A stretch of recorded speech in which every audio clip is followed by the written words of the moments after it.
Hey everyone! Welcome back to the Don't Say series. Today's phrase is something we often blurt out when we're doubtful or surprised. That's impossible. But guess what? This phrase can feel discouraging, especially when someone's trying to share their ideas or aspirations. Let's get started. So today's phrase is "that's impossible." It can shut down creativity or make someone feel like their ideas aren't valid. Instead, let's use phrases that keep the conversation open and positive. Instead of saying, "that's impossible, try these." I hadn't thought of it that way. How could we make it work? I hadn't thought of it that way. I suppose I hadn't necessarily thought of it that way. Or, "that's an interesting idea. What would it take to achieve that?"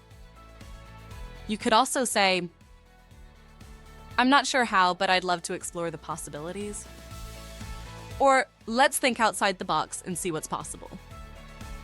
See how these alternatives keep the energy high? They show curiosity and encouragement, which can lead to more creative solutions. These phrases are perfect for brainstorming or problem-solving sessions. They show that you're open-minded and willing to work together to find solutions. If you found this tip useful, don't forget to subscribe and hit that like button.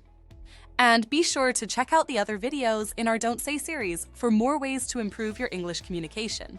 Until next time, don't just say "that's impossible," be more motivating. See you in the next one.